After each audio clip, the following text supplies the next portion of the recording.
आज मनाया जाएगा संविधान दिवस। संसद में होगा कार्यक्रम का आयोजन। राष्ट्रपति द्रौपदी मुर्मू, उपराष्ट्रपति जगदीप धनखड़ और पीएम मोदी करेंगे संबोधित। गुजरात चुनाव को लेकर प्रचार तेज। आज जेपी नड्डा करेंगे 3 रैलियों को संबोधित। राघव चड्ढा भी रोड शो करके मांगेंगे वोट। कांग्रेस की भारत जोड़ो यात्रा में शामिल होंगे कांग्रेस अध्यक्ष। आज खड़गे पहुंचेंगे इंदौर। अगले दिन गुजरात चुनाव के लिए होंगे रवाना। 27 नवंबर को मिलेगा जेडीयू को नया प्रदेश अध्यक्ष। आज होगा जेडीयू में नामांकन। 27 को चुनाव के माध्यम से नए प्रदेश अध्यक्ष का होगा निर्वाचन। योगी सरकार की बढ़ेगी टेंशन। आज लखनऊ में होगी किसानों की महापंचायत। मुख्यमंत्री कार्यालय का होगा घेराव। पाकिस्तान की सियासत में घमासान। इमरान खान बोले, पाकिस्तान के इतिहास में आज होगा सबसे बड़ा प्रदर्शन। श्रद्धा केस की गुत्थी अब तक नहीं सुलझी। दिल्ली पुलिस के सामने नई चुनौती। आज कराने होंगे आफ्ताब के सारे टेस्ट।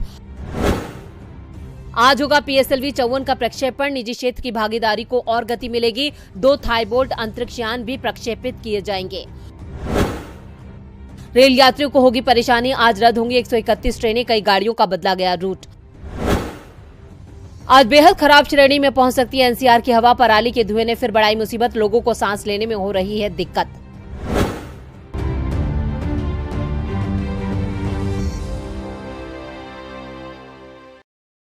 नमस्कार, दिन भर की बड़ी खबरों में आपका स्वागत है। मैं हूं अंशिता श्रीवास्तव। आज इस बुलेटिन में बात होगी मध्य प्रदेश में भारत जोड़ो यात्रा के तीसरे दिन की। गहलोत पायलट के विवाद पर आई कांग्रेस की प्रतिक्रिया की। जानेंगे इतिहास बदलने में क्यों लगी मोदी सरकार। गुजरात में कितने दागियों को बनाया गया उम्मीदवार। बात करेंगे भीमा कोरेगांव मामले में कोर्ट के रुख की। आशीष मिश्रा की याचिका पर कोर्ट के फैसले की। और बुलेटिन के आखिर में बात होगी शीतकालीन सत्र से पहले बुलाई गई सर्वदलीय बैठक की। लेकिन तमाम बड़ी खबरों से पहले एक नजर सुर्खियों पर। पूर्व सीएम शंकर सिंह वाघेला ने बीजेपी पर साधा निशाना। कहा, बीजेपी बस राम के नाम पर करती है मार्केटिंग। बीजेपी ने बयान पर जताई आपत्ति। पश्चिम बंगाल में बदल रहे हैं सियासी समीकरण। सीएम ममता बनर्जी ने बीजेपी नेता शुभेंदु अधिकारी को मिलने बुलाया। विधानसभा में हुई दोनों की मुलाकात। दिल्ली आबकारी मामले में सिसोदिया को राहत। सीबीआई ने दाखिल की chargesheet. Deputy CM Manish Sisodia का नहीं है नाम। मामूली तेजी के साथ बंद हुआ शेयर बाजार। सेंसेक्स 21 अंकों की तेजी के साथ 62,293 पर हुआ बंद। निफ्टी 29 अंकों की तेजी के साथ 18,512 पर हुआ बंद। तो ये थी सुर्खियां और अब बात आज की सबसे बड़ी खबर की। भारत जोड़ो यात्रा को शुरू हुए 79 दिन पूरे हो चुके हैं, लेकिन गौर करने वाली बात यह है कि यात्रियों के चेहरे पर थकान की बजाय उत्साह देखने को मिल रहा है। और इन दिनों ये यात्रा मध्य प्रदेश में है और आज इस राज्य में यात्रा का तीसरा दिन था। तो कैसा रहा तीसरा दिन और कौन कौन हुआ यात्रा में शामिल, देखिए रिपोर्ट में। भारत जोड़ो यात्रा इस वक्त बीजेपी शासित मध्य प्रदेश में है। यात्रा में हर रोज जबरदस्त भीड़ जुट रही है। इस भीड़ ने शिवराज सरकार की नींद उड़ा दी है। सीएम शिवराज सिंह चौहान भी राहुल गांधी की भारत जोड़ो यात्रा से काफी परेशान नजर आ रहे हैं। इसलिए वो राहुल पर लगातार निशाना साध रहे हैं और भारत जोड़ो यात्रा को भारत तोड़ो यात्रा बता रहे हैं।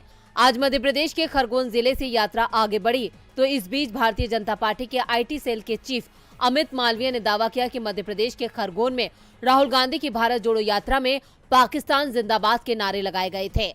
अपने ट्विटर हैंडल पर एक वीडियो शेयर करते हुए अमित मालवीय ने कहा कि राहुल गांधी की भारत जोड़ो यात्रा के दौरान खरगोन में पाकिस्तान जिंदाबाद के नारे लगे। मध्य प्रदेश कांग्रेस ने इस वीडियो को पोस्ट किया था, लेकिन बाद में इसे हटा दिया गया। बीजेपी के आरोपों का जवाब देते हुए कांग्रेस के महासचिव जयराम रमेश ने कहा कि भारत जोड़ो यात्रा को बदनाम करने के लिए छेड़छाड़ किया गया वीडियो प्रसारित किया जा रहा है। जयराम रमेश ने ट्वीट करके कहा, हम तत्काल आवश्यक कानूनी कार्रवाई कर रहे हैं। हम इस तरह की रणनीति के लिए तैयार हैं और इसका मुंह तोड़ जवाब दिया जाएगा। आज मध्य प्रदेश में यात्रा का तीसरा दिन है। राहुल के साथ यात्रा में प्रियंका गांधी और उनके पति रॉबर्ट वाड्रा और बेटे रेहान ने भी यात्रा में पैदल मार्च किया था। आज राहुल गांधी ने ओंकारेश्वर ज्योतिर्लिंग के दर्शन भी किए। भारत जोड़ो यात्रा ने बीजेपी शासित मध्य प्रदेश में 23 नवंबर को प्रवेश किया था। महाराष्ट्र से होते हुए यात्रा बुरहानपुर जिले में आई थी। मध्य प्रदेश में मालवा निमाड़ क्षेत्र के 6 जिलों में यात्रा 12 दिन में 380 किलोमीटर का रास्ता तय करेगी। इसके बाद यात्रा राजस्थान में प्रवेश करेगी। मध्य प्रदेश में राहुल जिस इलाके में यात्रा निकाल रहे हैं वो इलाका मुख्य रूप से कृषि प्रधान और आदिवासी बहुल इलाके हैं। ऐसे में राहुल यहां पर कांग्रेस को मजबूत करने में कामयाब नजर आ रहे हैं, जिससे बीजेपी की चिंता बढ़ रही है। आज राहुल गांधी ओंकारेश्वर ज्योतिर्लिंग के दर्शन करने पहुंचे। यात्रा अभी मध्य प्रदेश में है, जिसके बाद कांग्रेस शासित राजस्थान में प्रवेश करेगी। लेकिन उससे पहले अशोक गहलोत के बयान ने उनके और पायलट के बीच के खराब रिश्तों की एक बार फिर पोल खोल दी है और आलाकमान को हैरान कर दिया है। लेकिन पार्टी इस विवाद को सुलझाने की जुगत में लग गई है। तो क्या है पार्टी का प्लान, देखिए रिपोर्ट। लंबे समय से राजस्थान कांग्रेस में विवाद जारी है और सीएम अशोक गहलोत और सचिन पायलट के बीच की नाराजगी समय समय पर सामने आती रहती है। हालांकि आलाकमान की तरफ से लगातार इस मसले का हल निकालने की कोशिश जारी है, लेकिन गहलोत और पायलट के बयान बार बार स्थिति बिगाड़ देते हैं। ऐसे में अब गहलोत के बयान ने पार्टी को हैरान कर दिया, लेकिन पार्टी एक बार फिर विवाद को शांत करने में जुट गई है। अब इस पूरे विवाद पर प्रतिक्रिया देते हुए कांग्रेस सांसद जयराम रमेश ने गहलोत और सचिन को साधते हुए दोनों नेताओं को पार्टी की जरूरत करार दिया है। जयराम रमेश ने कहा, कांग्रेस पार्टी को अशोक गहलोत जैसे अनुभवी और वरिष्ठ नेता की जरूरत है। कांग्रेस पार्टी को एक युवा, लोकप्रिय, पढ़े लिखे, ऊर्जावान, नौजवान नेता सचिन पायलट की भी जरूरत है। मुझे पूरा विश्वास है कि हमारा नेतृत्व एक हल ढूंढ निकालेगा जो संगठन को प्राथमिकता देकर दोनों को सही तरीके से इस्तेमाल करेगा। इससे पहले कांग्रेस की तरफ से इस विवाद को लेकर कहा गया था कि अशोक गहलोत एक वरिष्ठ और अनुभवी राजनीतिक नेता है। उन्होंने अपने छोटे सहयोगी सचिन पायलट के साथ जो भी मतभेद व्यक्त किए हैं, उन्हें कांग्रेस को मजबूत करने वाले तरीके से हल किया जाएगा। यानी पार्टी ने साफ कर दिया है कि भारत जोड़ो यात्रा के राजस्थान में प्रवेश करने से पहले पार्टी इस विवाद को सुलझा देगी, जिससे इस विवाद का असर भारत जोड़ो यात्रा पर ना पड़े। बता दें कि राजस्थान सीएम ने सचिन पायलट को गद्दार कह दिया था, जिस पर विवाद खड़ा हो गया है। लेकिन पार्टी जल्द से जल्द इस मसले को सुलझाने में लगी हुई है। ऐसे में अब दावा किया जा रहा है कि पार्टी आलाकमान जल्द ही कोई बड़ा फैसला लेकर इस विवाद को खत्म कर सकता है। पार्टी का कहना है उसे दोनों नेताओं की जरूरत है। इन बयानों से साफ है कि पार्टी भारत जोड़ो यात्रा के राजस्थान में प्रवेश से पहले इस विवाद को सुलझाना चाहती है, जिससे बीजेपी इसे भुना ना पाए और आगामी चुनाव में फायदा ना उठा पाए।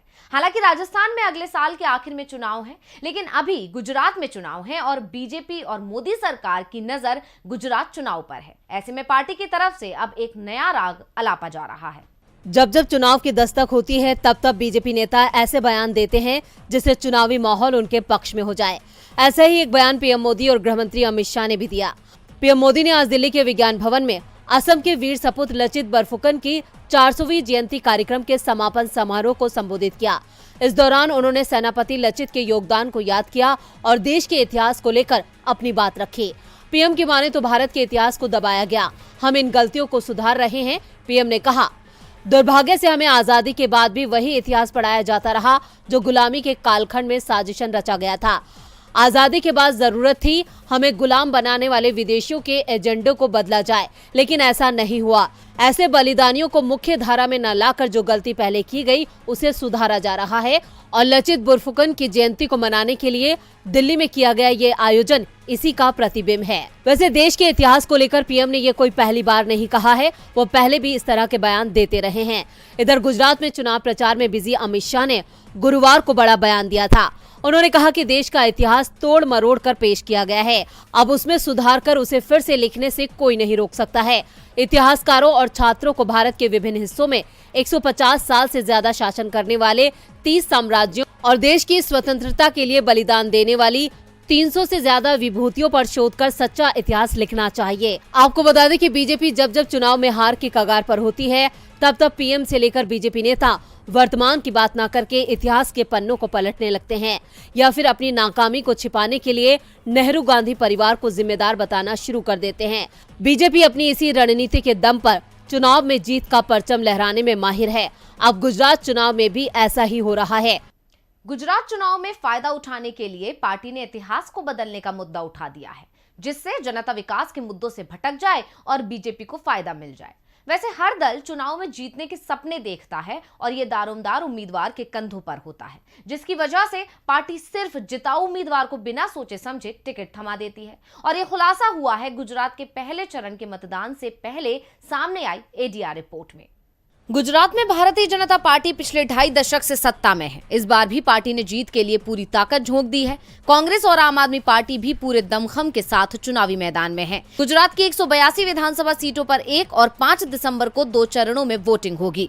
वोटों की गिनती 8 दिसंबर को होगी। पहले चरण की वोटिंग से पहले एडीआर ने प्रत्याशियों के हलफनामे पर एक रिपोर्ट तैयार की है। इस रिपोर्ट में काफी चौंकाने वाले खुलासे हुए हैं। गुजरात में अपनी सत्ता को बरकरार रखने के लिए बीजेपी ने अपनी पूरी ताकत झोंक दी है। गुजरात में बीजेपी ने अपनी पूरी फौज को चुनावी मैदान में उतार रखा है। खुद पीएम मोदी लगातार रैलियां और जनसभाएं कर रहे हैं क्योंकि इस बार बीजेपी को हार का डर सता रहा है। कांग्रेस गुजरात में बीजेपी के लिए बड़ी चुनौती पेश कर रही है। गुजरात में बीजेपी ने एक सीएम की कुर्सी को बचाने के लिए मैदान में कई सीएम उतार दिए हैं। गुजरात में 3 सीएम, कई केंद्रीय मंत्री, पूर्व मुख्यमंत्री, पूर्व उप मुख्यमंत्री और बीजेपी के राष्ट्रीय अध्यक्ष जेपी नड्डा लगातार चुनावी सभा करके पार्टी के लिए वोट मांग रहे हैं।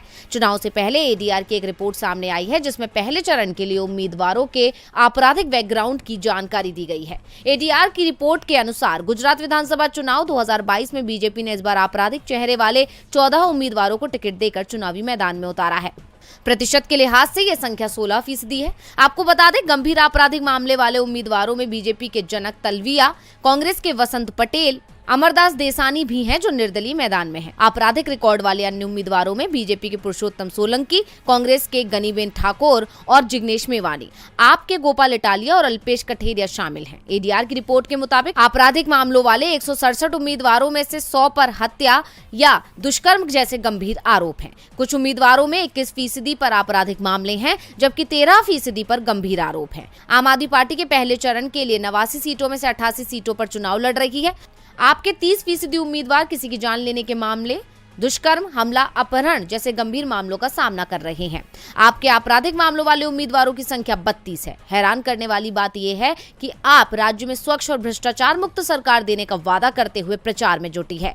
कांग्रेस के 35% उम्मीदवार आपराधिक मामलों का सामना कर रहे हैं। एडीआर रिपोर्ट में आम आदमी पार्टी ने सबसे ज्यादा दागी उम्मीदवारों को टिकट दिया है, जबकि आप स्वच्छ और भ्रष्टाचार मुक्त सरकार देने का दावा कर रही है।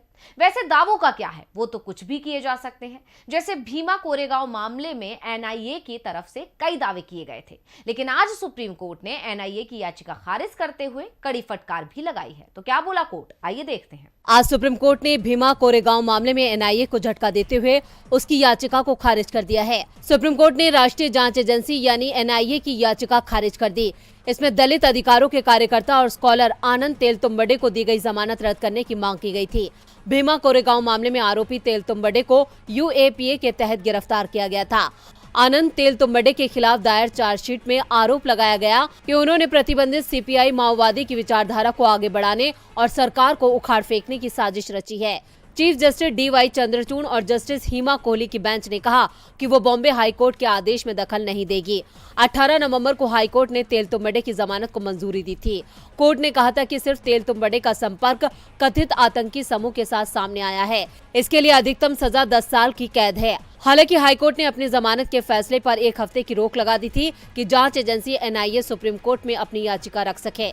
इस मामले में गिरफ्तार 16 में से तीसरे आरोपी 73 साल के तेलतुंबडे हैं, जिन्हें जमानत दी गई है। स्वास्थ्य कारणों के आधार पर पी वरवरा राव अभी जमानत पर रिहा हैं। वहीं वकील सुधा भारद्वाज को नियमित जमानत पर रिहाई मिली हुई है। इससे पहले 82 साल के सामाजिक कार्यकर्ता पी वरवरा राव को सुप्रीम कोर्ट ने जमानत दे दी थी। एनआईए की दलीलों को खारिज करते हुए कोर्ट ने राव को जमानत का आदेश दिया था। इस मामले में सुनवाई कर रहे जस्टिस यूयू ललित ने कहा था कि जमानत केवल चिकित्सा आधार पर दी गई है। सर्वोच्च अदालत ने कहा कि राव को अपनी आजादी का गलत इस्तेमाल नहीं करना चाहिए। इसके अलावा किसी गवाह के भी संपर्क में नहीं रहना चाहिए। यानी आज एक बार फिर देश की सर्वोच्च अदालत ने जांच एजेंसी के दावों की हवा निकाल दी है। आपको बता दें कि भीमा कोरेगांव मामले में माओवादी कनेक्शन के चलते सुप्रीम कोर्ट के आदेश के बाद जांच एजेंसी के सामने सरेंडर करने के बाद 73 साल के पूर्व आईआईटी प्रोफेसर और दलित स्कॉलर को 14 अप्रैल 2020 को एनआईए ने गिरफ्तार कर लिया था।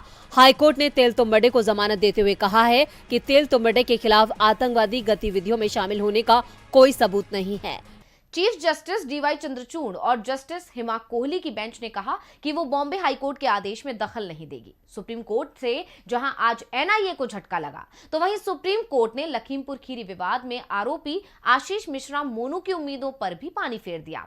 आशीष मिश्रा की जमानत याचिका पर क्या बोला कोर्ट, जानेंगे रिपोर्ट में। लखीमपुर खीरी मामले में किसान लगातार इंसाफ की मांग कर रहे हैं। लेकिन सरकार की तरफ से कोई भी ठोस कदम नहीं उठाया जा रहा है। ना तो केंद्र ने अब तक केंद्रीय मंत्री अजय मिश्र टेनी पर कार्रवाई की है और ना ही बेटे के खिलाफ एक्शन लिया है। लेकिन अब सुप्रीम कोर्ट ने टेनी को तगड़ा झटका दिया है। कोर्ट ने मामले में सुनवाई करते हुए जमानत याचिका को खारिज कर दिया। सुप्रीम कोर्ट ने कहा इस मामले में चार्जशीट दाखिल हो चुकी है। ट्रायल कोर्ट ने आरोप तय करने के लिए 29 नवंबर की तारीख तय की है। लिहाजा ट्रायल कोर्ट उसी दिन या उसके एक हफ्ते के भीतर आरोप तय करे। वहीं अदालत में सुनवाई के दौरान आशीष मिश्रा की ओर से याचिका में कहा गया है कि पिछले 11 महीनों से जेल में हैं। किसान आंदोलन चल रहा था, किसान घेराव कर रहे थे, गोली चलने के कोई साक्ष्य नहीं मिले हैं, गाड़ी अनियंत्रित होने का मामला है। इसमें हाईकोर्ट के जज के नेतृत्व में जांच भी हो चुकी है, चार्जशीट भी दाखिल की जा चुकी है। घटना से 4 किलोमीटर दूर कुश्ती का आयोजन था। ये गलत बताया गया है कि ये घटना पूर्व नियोजित थी।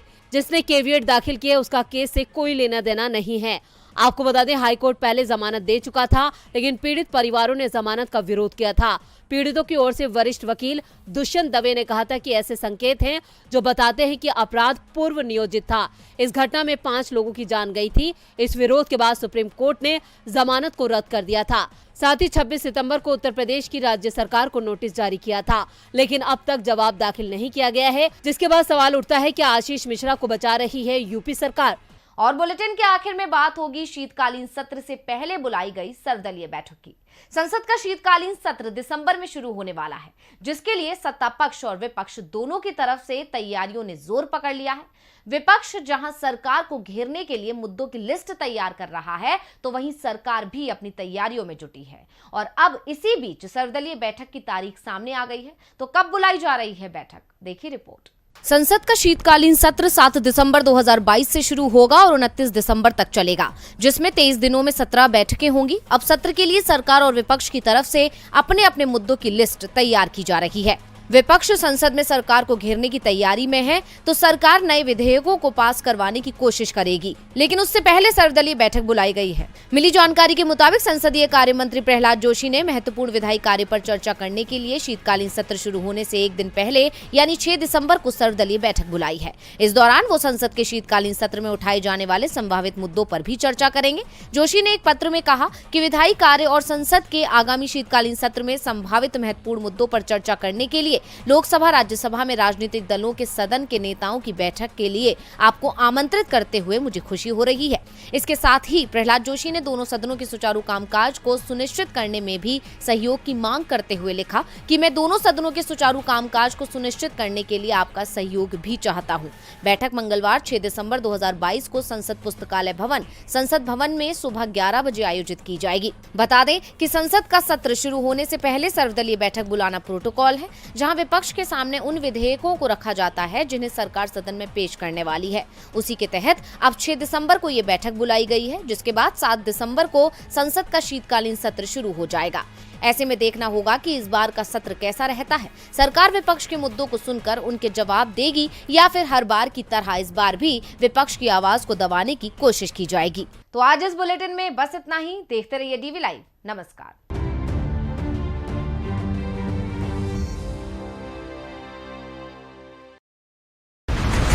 बिछ गई सियासी विसार,